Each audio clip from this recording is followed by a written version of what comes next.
Grand new year sale already ఉన్న తక్కువ తరుగులో ఇంకా 1% తక్కువ. డైమండ్ జ్యువెలరీ క్యారెట్ కు 5000 తక్కువ. ఈ ఆఫర్ జనవరి 1 వరకు మాత్రమే. వృషభ రాశికి రాశాధిపతి వచ్చేటప్పటికి శుక్రుడు మనకి. అయితే ఈ వృషభ రాశి వారికి 2024 సంవత్సరం ఏ విధంగా ఉండబోతోంది అనే విషయాన్ని తెలుసుకున్నప్పుడు, ఈ వృషభ రాశి వారికి ఏప్రిల్ వరకు కూడా గురువు వ్యయ స్థానంలో ఉంటాడు. అలాగే ఇక్కడ వచ్చేటప్పటికి దశమంలో శని భగవానుడి యొక్క సంచారము, అలాగే లాభస్థానంలో రాహువు, పంచమ స్థానంలో కేతువు ఈ సంవత్సరం అంతా కూడా ఇక్కడ వీళ్ళు సంచారం చేయడం అనేది జరుగుతోంది. అయితే వృషభ రాశి వారికి ఎప్పుడైతే గురువు జన్మలోకి మార్పు చెందుతాడో అప్పటి నుంచి కాస్త వీళ్ళకి ఇంకా అనుకూలమైన ఫలితాలు అనేవి ఎక్కువగా ఉంటాయి. అలాగే వ్యయస్థానంలో గురువు ఉన్నాడు కదా, మరి వ్యయస్థానంలో గురువు ఉన్నప్పుడు ఖర్చు ఉంటుంది. ఎటువంటి ఖర్చు ఉంటుంది అని అనుకున్నప్పుడు, వీళ్ళు ఇంట్లో గత కొంతకాలంగా ఏవైనా శుభ కార్యక్రమాలు చేయాలనుకున్నా అలాంటి వాటిల్లో వీళ్ళకి ఖర్చులు ఉండడం. అంటే ఇక్కడ వృషభ రాశి వాళ్ళు ఏం చేయాలి అంటే, ఖర్చు ఉంది అని అనుకున్నప్పుడు ఆ ఖర్చుని ఉపయోగకరమైన ఖర్చుగా మార్చుకున్నప్పుడు అది మనకు ఒక ఆస్తి రూపంలోనో స్థిర చరాస్తుల రూపంలోనో ఉండడం అనేది ఉంటుంది. అంతేగాని అనవసరమైన ఖర్చులకి లోను కాకుండా కేవలం ఉపయోగకరమైన ఖర్చులు చేయడం ద్వారా భవిష్యత్తులో ఉపయోగపడే సూచనలు అనేవి ఇక్కడ వృషభ రాశి వాళ్ళకి కనబడుతున్నాయి. అలాగే ఎప్పుడైతే మే తర్వాత ఈ యొక్క గురువు మార్పు చెందుతాడంటే పంచమ స్థానాన్ని చూస్తాడు. మరి ఇక్కడ పంచమ స్థానంలో ఆల్రెడీ ఇక్కడ వీళ్ళకి కేతువు అనేది సంచారం చేయడం అనేది జరుగుతోంది. అయితే గురు దృష్టి కూడా ఉంది. కేతువు వైరాగ్యకారకుడు, జ్ఞానకారకుడు. అలాగే గురువు కూడా ఇక్కడ ఏమవుతుంది అంటే, గురువు ఒక మార్గదర్శనాన్ని మనకి ఇవ్వడం అనేది జరుగుతుంది. అంటే ఏది మంచి ఏది చెడు అనే ఒక మంచి మార్గానికి తీసుకువెళ్ళడానికి ఉంటుంది. అందులో గురువు సౌమ్యవంతుడు. ఆధ్యాత్మికపరమైన విషయాల యందు తెలివితేటలు, అలాగే ఆస్తిపాస్తులు అంటే తరతరాల నుంచి వస్తున్న ఆస్తులు, ఇలాంటి విషయాల్లో గురువుకి ఎక్కువగా అంటే గురువు చెప్పుకునే మనం కారకత్వాలుగా చెప్పుకోవచ్చు. అలాంటి గురువు పంచమ స్థానం అంటే మన క్రియేటివిటీ, తెలివితేటలు, అలాగే అనుష్ఠాన స్థానము, అలాంటి స్థానాన్ని గురువు ఎప్పుడైతే చూస్తున్నారో ఈ సంవత్సరం వృషభ రాశి వాళ్ళకి ఆధ్యాత్మిక పరంగా ఆలోచనలు, వాటి ధోరణులు, వాళ్ళకి వెళ్ళే మార్గాలు, ఒక మంచి గురువుని వెతుక్కోవాలంటే ఎప్పటి నుంచో వాళ్ళు ఏదైతే మార్గంలో వెళ్ళాలనుకుంటున్నారో ఆ మార్గానికి సంబంధించి ఒక గురువుని కావాలని అనుకుంటున్నారు. కానీ ఈ సంవత్సరం వీళ్ళకి అటువంటి గురువు వీళ్ళకి ఎదురుపడడం అనేది జరుగుతుంది. అలాగే ఎప్పుడైతే ఇక్కడ ఈ యొక్క గురువు మరియు శని భగవానుడు కూడా ఇక్కడ వీళ్ళు చతుర్థ స్థానాన్ని చూడడం అనేది జరుగుతోంది ఇక్కడ కూడా. అయితే గురువు కూడా ఏప్రిల్ వరకు కూడా మనకి వీళ్ళ చతుర్థ స్థానాన్ని, వృషభ రాశి వాళ్ళలో చతుర్థ స్థానాన్ని చూడడం అనేది జరుగుతుంది. కాబట్టి ఇక్కడ ఏప్రిల్ లోపు కూడా వీళ్ళకి వాహనాలు కొనుగోలు చేయాలన్నా, లేకపోతే భూములు కొనుగోలు చేయడం, లేకపోతే ఇళ్ళు కొనుగోలు చేయడం, ఇలాంటివన్నీ కూడా ఏర్పడే అవకాశం అనేది ఏప్రిల్ లోపు ఉంది. తదనంతరం పంచమ స్థానాన్ని చూస్తున్నారు కాబట్టి హయ్యర్ ఎడ్యుకేషన్ విషయాలు అంటే విద్యార్థులు కావచ్చు, లేకపోతే విద్య అయిపోయి ఉద్యోగం చేస్తూ ఇంకా పై చదువులు చదువుకోవాలి అనుకుని ఎవరైతే వృషభ రాశిలో వాళ్ళు అనుకుంటున్నారో, లేదా వాళ్ళు కూడా ఉద్యోగపరంగా ఏవైతే కొత్త కోర్సులు జాయిన్ అవ్వాలనుకుంటున్నారో, పోటీ పరీక్షలు రాస్తున్నారో, అంటే కొంతమంది చూడండి విద్యార్థులే కాదు ఇంక్రిమెంట్ల కోసం ఎక్కడైతే ఉద్యోగం చేస్తున్నారో దానికి సంబంధించిన పరీక్షలు రాయడం కూడా ఉంటుంది. అలాంటి విషయాల్లో కూడా ఈ వృషభ రాశి వారికి 2024 సంవత్సరం ఉపయోగపడడం అనేది జరుగుతుంది. అలాగే ఇక్కడ ఎప్పుడైతే వృషభ రాశి వాళ్ళకి లాభస్థానంలో రాహు ఉన్నాడో, వీళ్ళు చేసే ఏదైతే వ్యాపారాలు కావచ్చు, లేకపోతే ఏవైనా కావచ్చు, విదేశీ పరంగా కావచ్చు, అలాగే ఏదైనా ఉద్యోగ పరంగా వీళ్ళు ఎక్కడైనా విదేశాలకు వెళ్ళడం, అంటే ఇక్కడి నుంచి విదేశాలకు వెళ్ళినప్పుడు కొంత జీతం కూడా పెరుగుతుంది కదా, అలాంటి లాభాలు ఈ 2024 సంవత్సరం వృషభ రాశి వాళ్ళు పొందడం అనేది జరుగుతుంది. అలాగే రాజకీయ పరంగా వీళ్ళకి కొంతకాలంగా ఏవైతే సమస్యలు ఉన్నాయో అవన్నీ తీరడం అనేది జరుగుతుంది.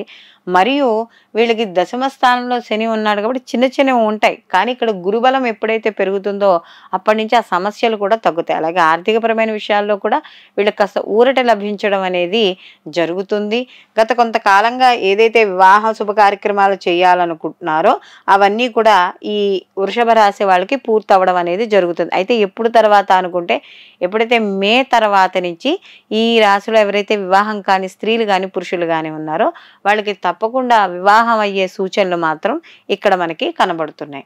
అలాగే ఇక్కడ వీళ్ళకి గురువు వచ్చేటప్పటికి సప్తమ స్థానాన్ని ఎప్పుడైతే చూస్తున్నాడో మే తర్వాత నుంచి వీళ్ళకి భార్యాభర్తల విషయాల్లో కావచ్చు, లేకపోతే వీటికి ఏవైనా చిన్న చిన్న మనస్పర్ధలు ఉన్నా, లేకపోతే అక్కలేని రాద్ధాంతాలు ఏమైనా చేసుకుంటున్నా, ఇవన్నీ కూడా మే తర్వాత వీళ్ళకి కొంత అనుకూలమైన వాతావరణం వీళ్ళకి లభించడం అనేది జరుగుతుంది. అలాగే పంచమంలో దృష్టి కూడా ఉంటుంది కాబట్టి ఎవరైనా ఇష్టపడి చేసుకునే ప్రేమ వ్యవహారాలు లేదా వాటికి సంబంధించిన పెళ్ళిళ్ళు ఉంటాయి, అలాంటివి మే తర్వాత ఒక కొలిక్కి రావడం అనేది జరుగుతుంది. అలాగే ఎవరైతే క్రియేటివిటీ చేసేవాళ్ళు ఉంటారు, పిల్లల్లో కావచ్చు పెద్దవాళ్ళలో కావచ్చు, వాళ్ళందరికీ కూడా మంచి గుర్తింపు లభించడం అనేది కూడా జరుగుతుంది. అలాగే ఇక్కడ దూర ప్రయాణాలు, ఉన్నత విద్య ఈ వృషభ రాశి వాళ్ళు ఈ 2024 సంవత్సరం చేయడం అనేది జరుగుతుంది.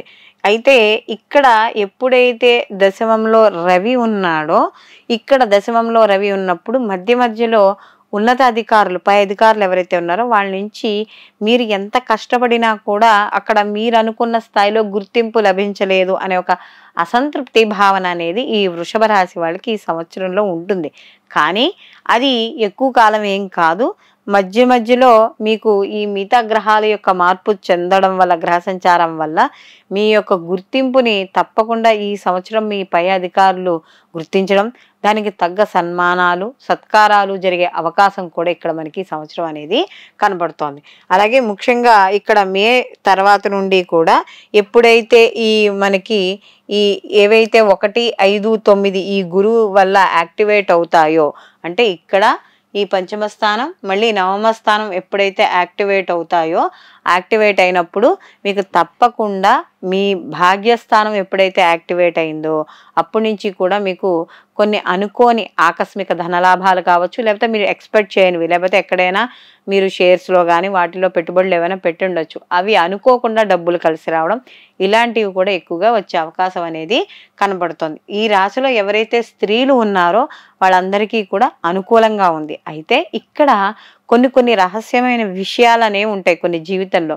ఆ జీవితంలో ఎదురయ్యే కొన్ని సమస్యలు కావచ్చు, విషయాలు కావచ్చు, అవి అందరినీ నమ్మి, కొత్తగా పరిచయం అయిన వాళ్ళు కావచ్చు, లేకపోతే మీ తోటి ఉద్యోగస్తుల్లో కావచ్చు, నమ్మి అన్నీ బయటపెట్టడం అనేది మంచిది కాదు. ఒక్కోసారి అవి మీకే తిరగబడి అది ఒక బ్లాక్మెయిల్ చేయడం అనో ఇలాంటివి ఏవో ఒకటి వస్తూ ఉంటాయి. కాబట్టి ఎంతవరకు చెప్పాలో ఇతరులకి మీ జీవితంలో కొన్ని విషయాలు అంతవరకు చెప్పడం మాత్రమే ఈ యొక్క వృషభ రాశిలో ఉన్న స్త్రీలకు అనేది మంచిది. కాబట్టి ఇలాంటి విషయాల్లో కొద్దిగా ఉండాలి. అలాగే ఇక్కడ ముఖ్యంగా రాజకీయ పరంగా ఎవరైతే ఉన్నారో వాళ్ళు కొన్ని ఇబ్బందుల మధ్యలో పడాల్సి వస్తుంది. కాబట్టి అంటే చివరికి అనుకున్న పదవులు వచ్చినా కూడా కొన్ని ఇబ్బందులు అనేవి ఎదుర్కొంటారు.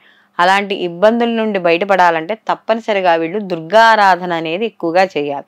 అలాగే వృషభ రాశి వారు దుర్గా ఆరాధనతో పాటు ఇక్కడ పంచమ స్థానంలో ఎప్పుడైతే కేతు ఉన్నాడో లక్ష్మీ గణపతి ఆరాధన కూడా విశేషంగా చేయడం, లేదా వీళ్ళకి ప్రతి పౌర్ణమికి కనీసం 3 నెలలకు ఒకసారైనా సరే ఎక్కడైనా చండీపారాయణ గుళ్ళో మనం చేస్తూ ఉంటారు కదా, అలాంటి చండీపారాయణ చేయించుకోవడము, లక్ష్మీ గణపతి హోమము ఇలాంటివి చేయించుకోవడం, లేదు అంత స్తోమత లేదు అనుకున్న వాళ్ళు ప్రతి బుధవారము కూడా లక్ష్మీ గణపతికి మెళ్ళో గరికతో మాల కట్టి ప్రతి బుధవారము కూడా ఒక 5 బుధవారాలు వేయడం. అలాగే ఇక్కడ దుర్గా ఆరాధనకే ప్రతి శుక్రవారము కూడా ఇంట్లో మీరు తోచిన దాంట్లో దుర్గానామాలు ఉంటాయి, లేదా లలితా సహస్రనామావళి ఇలాంటివి చదువుకోవడం ద్వారా ఈ సంవత్సరం మీకు ఎదురయ్యే చిన్న చిన్న సమస్యల నుండి బయటపడే అవకాశం అనేది కనబడుతుంది.